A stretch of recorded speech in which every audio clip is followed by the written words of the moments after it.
اب آج کا میرا موضوع ہے شہادت علی رضی اللہ تعالیٰ عنہ۔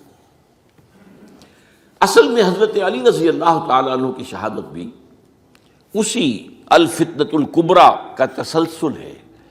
وہ جو عبداللہ ابن سبا کا پیدا کردہ عظیم ترین فتنہ تھا، اسی کا ایک نتیجہ حضرت علی کی شہادت بھی ہے، لیکن وہ بات ذرا تفصیل سے سمجھنی ہوگی، اور اس کے لیے میں ممنون احسان ہوں۔ حال ہی میں ایک کتاب چھپی ہے، ڈاکٹر سید رضوان علی ندوی، وہ محقق ہیں تاریخ کے، انہوں نے بڑی تاریخی تحقیق کے بعد جو باتیں بیان کی ہیں وہ میں آپ کے سامنے رکھ رہا ہوں۔ عرب میں جنوب مغرب کی کونے میں، جہاں یہ یمن بھی آباد ہے، اس کے اوپر نجران ہے، اسی علاقے میں یمامہ کا علاقہ کہلاتا ہے۔ یہاں ایک قبیلہ آباد تھا، بنو تمیم۔ یہ جو لوگ تھے بڑے کرخت مزاج، جنگجو، اکھڑ، ضدی، اور جس بات کو ایک دفعہ مان لے اس پر اڑ جانے والے اور مر مٹنے والے۔ یہیں سے فتنہ پہلا اٹھا تھا، سب سے بڑا جو نئے جھوٹے نبی کھڑے ہوئے تھے ان میں سب سے بڑا تو مسیلمہ کذاب تھا، یہی تو علاقہ تھا۔ اور اس کے خلاف اس فتنے کی سرکوبی میں کتنے صحابہ، 1200 صحابہ ایک جنگ کے اندر شہید ہوئے، جن میں 500 جو ہیں وہ حفاظ تھے رضی اللہ تعالیٰ عنہ اجمعین۔ تو یہ لوگ جو یہ تھے بڑے زوردار تھے۔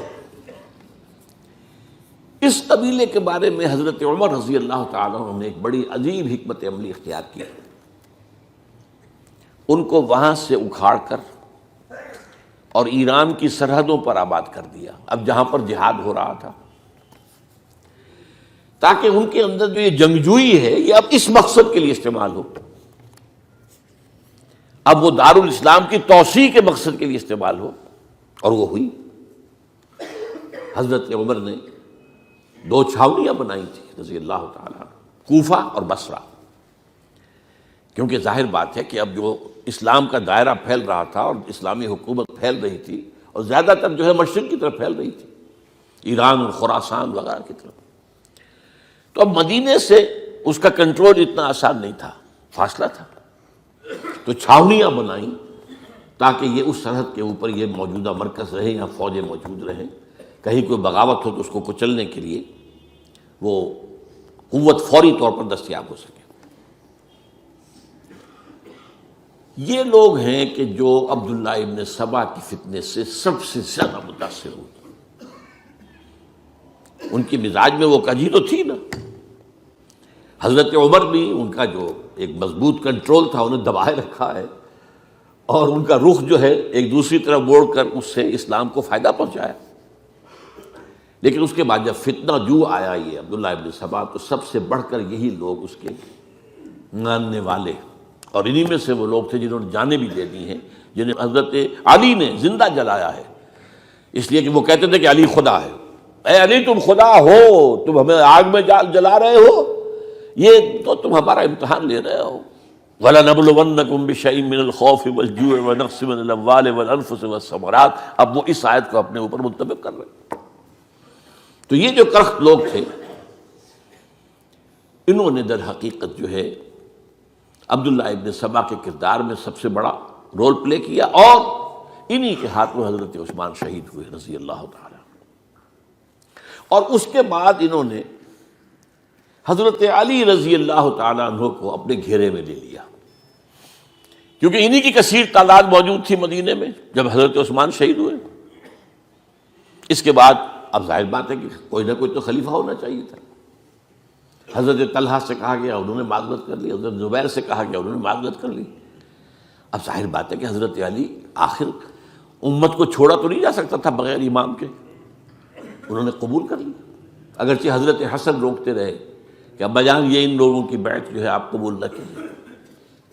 حضرت حسن تو ان میں سے ہے جو حضرت عثمان کے دروازے پر کھڑے تھے پہرے دار کی حیثیت سے، حسن اور حسین رضی اللہ تعالیٰ عنہ، انہیں تو معلوم تھا فتنہ جو کون لوگ ہیں۔ اس کے بعد حضرت علی رضی اللہ تعالیٰ عنہ نے اسی حکمت سے، جس حکمت کے تحت حضرت عمر نے یہ چھاونیاں آباد کی تھی، دارالخلافہ بھی مدینے سے کوفہ منتقل کر دیا، تاکہ پورے عالم اسلام کو کنٹرول کیا جا سکے اس مرکز کے ساتھ۔ اس کا نتیجہ یہ نکلا کہ اب گویا کہ حضرت علی کے گرد ان لوگوں کا گھیراؤ مکمل، کوفے میں یہی تو آباد تھے، کوفی یہی تو تھے، حضرت عمر نے انہیں لا کے یہاں آباد کیا تھا۔ جب حضرت علی نے کوفے کو اپنا دارالخلافہ قرار دیا تو گویا کہ ان کا پھر عمل دخل بہت بڑھ گیا۔ ایک طریقے سے یوں کہا جا سکتا ہے کہ انہوں نے اب حضرت علی رضی اللہ تعالیٰ عنہ کو اپنے محاصرے میں لے لیا۔ چنانچہ جنگ جمل کے موقع پر یہ ہوا ہے کہ صلح ہو گئی تھی، حضرت عائشہ رضی اللہ تعالیٰ عنہ کے جو نمائندے تھے اور ادھر سے حضرت علی، صلح ہو گئی تھی، طے ہو گیا تھا کہ ہاں قاتلین عثمان کو جو ہے اس کو سزا دی جائے گی، قصاص لیا جائے گا حضرت عثمان کی قتل کا۔ لیکن ان لوگوں نے 10,000 آدمی کھڑے ہو گئے کوفے کے اندر، ہم سب قاتل ہیں عثمان کے، لو قصاص ان سے اگر لے سکتے ہو، جس کے نتیجے میں اور انہوں نے جنگ شروع کر دی۔ اور جب جنگ شروع ہو جائے تو پھر اس کے بعد تو کوئی نہیں دیکھ سکتا کیوں شروع ہوئی، کیسے شروع ہوئی، کس نے شروع کی۔ اب تو یا مارو یا مرو، دو ہی باتیں ہوتی۔ 10,000 مسلمان ایک رات میں شہید ہوئے جنگ جمل میں۔ اب اس کے بعد حضرت علی رضی اللہ تعالیٰ عنہ کی خلافت جو ہے حضرت امیر معاویہ نے ماننے سے انکار کر دی۔ جب تک قاتلین عثمان کو سزا نہیں دیتے ہم بیعت نہیں کریں گے۔ یہ نہیں کہ دعویٰ کیا ہو کہ میں خلافت کا حقدار ہوں، یہ نہیں، لیکن یہ کہ آپ کو ان کو سزا دینی چاہیے۔ اب یہ تھا وہ مخمصہ جس میں حضرت علی رضی اللہ تعالیٰ عنہ وہ فرماتے تھے تم میرا ساتھ دو تو میں ان قاتلین عثمان سے سزا جو ہے ان کو سزا دے سکتا۔ ادھر انہیں پتا تھا کہ میں سرنڈر کرتا ہوں تو مجھے علی تک تو پہنچنے کوئی نہیں دے گا، راستے میں ختم کر دیں گے رضی اللہ تعالیٰ عنہ۔ تو یہ پیچ تھا ایک جو ایسا پڑا ہے۔ اب اس میں جب حضرت معاویہ اور حضرت علی کے مابین فیصلہ کن جنگ ہوئی، جنگ صفین جسے کہتے ہیں، جس میں 70,000 مسلمان ایک دوسرے کی تلواروں، تیروں، نیزوں سے قتل ہوئے۔ اس موقع پر حضرت معاویہ کی طرف سے ایک آفر آئی، قرآن مجید کو نیزے پر اٹھا کر لوگوں نے کہا کہ یہ خون ریزی بند کر دو، ہم قرآن کا فیصلہ ماننے کو تیار ہیں۔ حضرت علی دیکھ رہے تھے کہ یہ اصل میں میری فتح کو شکست سے بدلنے کا پروگرام ہے، تقریباً فتح میری ہو چکی ہے، لیکن یہ جو طبقہ تھا یہ انہوں نے کہا نہیں بڑی ٹھیک بات کہہ رہے ہیں، وہ مانیے ان کی بات، جنگ بند کی۔ انہوں نے ہی یہی لوگ تھے جنہوں نے مجبور کیا حضرت علی کو کہ وہ تحکیم پر رضامند ہو جائے۔ اس کے بعد تحکیم میں جو معاملہ ہوا، حضرت علی حضرت عبداللہ ابن عباس کو اپنی طرف سے حکم بنانا چاہتے تھے، یہ اڑ گئے نہیں، یہ اڑ جانے والے لوگ، اور یہی اصل قوت تھے، وہاں ساری طاقت کوئی نہیں کی تھی۔ تو انہوں نے ابو موسیٰ اشعری کو اپنی طرف سے مقررہ، وہ بہت نرم خو آدمی تھے، انہیں بناؤ۔ بہرحال جو بھی بات طے ہوئی، اب تاریخ کی روایتوں میں اختلاف ہو سکتا ہے، کہا یہ جاتا ہے کہ طے تو یہ ہوا تھا حکمین کے مابین، ادھر سے ابو موسیٰ اشعری، ادھر سے عمرو بن العاص رضی اللہ تعالی عنہما، کہ آپ اپنے جو کلائنٹ ہیں حضرت علی آپ انہیں معزول کر دیجئے، میں معاویہ کو معزول کر دیتا ہوں، پھر جو ہے مسلمان فیصلہ کر لیں کسی اور کی عبادت۔ انہوں نے کھڑے ہو کے کہہ دیا میں علی کو معزول کرتا ہوں، اور عمرو بن العاص نے کہا کہ میں معاویہ کو قائم کرتا ہوں۔ اب یہ ہے روایت، واللہ عالم اس میں کتنا سچ ہے کتنا جھوٹ ہے، میں کوئی مورخ نہیں ہوں، میں کوئی تاریخ کا محقق نہیں ہوں۔ اس کے بعد جو ہے اب یہ لوگ انہوں نے کہا کہ مانیے تحکیم کو، اور جب انہوں نے حضرت علی نے اس تحکیم کے فیصلے کو ماننے سے انکار کیا تو باغی ہو گئے، حضرت علی کو کافر قرار دیا، اور جا کر ایک جگہ پر حرورہ ایک جگہ تھی وہاں پر جا کے جمع ہو گئے، جتھا بندی کی، بہت بڑی طاقت پر وہاں کر انہوں نے طے کیا کہ علی بھی کافر ہو گیا، معاویہ بھی کافر ہو گیا، عمرو بن العاص بھی کافر ہو گئے، سب کافر ہیں۔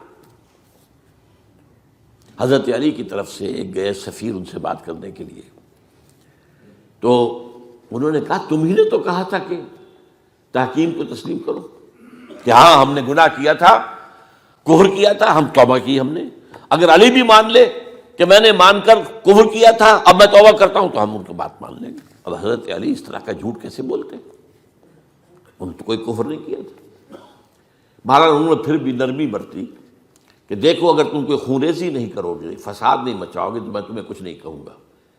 لیکن وہ اپنی ان شرارتوں سے بعد نہیں آئے۔ تو پھر تیسری جو بڑی جنگ ہوئی ہے ان جنگوں میں، جنگ نہروان کہلاتی ہے، حضرت علی کی جنگ خوارج کے ساتھ، جس میں 4000 خارجی جو ہیں وہ قتل ہوئے۔ اور یہ بات اب آپ نوٹ کر لیجئے کہ یہ لوگ جیسا کہ اکھڑ بھی تھے لیکن اپنی بات پر ڈٹ جانے والے تھے، لیکن ساتھ ہی دیندار بھی تھے، نمازی اور روزہ دار بھی تھے۔ یہ اس طرح کے لوگ نہیں تھے کہ جو فاسق اور فاجر ہو، بس یہ مزاج کا ایک ہے، جو بات دل میں بیٹھ گئی اڑ گئے۔ تو یہ اصل میں انہوں نے پھر فیصلہ کیا کہ اور تو ہمارے بس میں اب کچھ نہیں ہے، ان تینوں کو قتل کر دیا جائے، علی کو بھی اور معاویہ کو بھی اور عمرو بن العاص کو بھی۔ تو ایک جگہ ان کی سازش ہوئی، 3 آدمی معین ہو گئے، ایک ہی وقت کا طے فیصلہ ہو گیا، فلاں تاریخ کو فجر کے وقت تم جاؤ، وہ تم کوفے کی جامع مسجد میں، جب علی نماز جماعت کرا رہے ہو خنجر مارو انہیں۔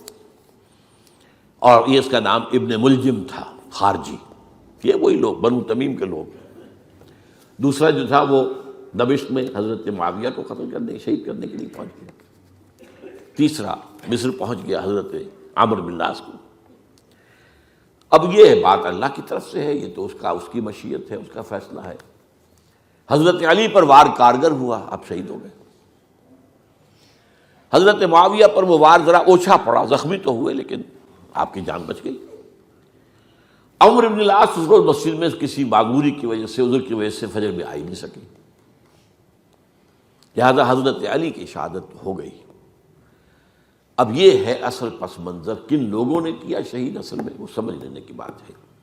یہ خوارج نے شہید کیا، لیکن خوارج کا فتنہ سبائی فتنے ہی کا آف شوٹ ہے، اسی کے ذیل میں ہے، اسی کی ایک شاخ ہے، اسی کا ایک نتیجہ ہے۔ یہ خوارج جو ہے بعد میں بھی ان کی مسلسل جو ہے وہ جنگیں رہی ہیں۔ بہرحال اس صورتحال کو یہ سمجھ لیجئے کہ یہ خلفائے ثلاثہ رضی اللہ تعالی عنہ، حضرت عمر شہید، عثمان شہید، علی شہید۔ عجیب بات ہے کہ تینوں کا نام عین سے شروع ہوتا ہے، عمر عین سے، عثمان عین سے، علی عین سے، تینوں شہید ہوئے ہیں۔ لیکن یہ کہ یہ ہے تاریخی پس منظر۔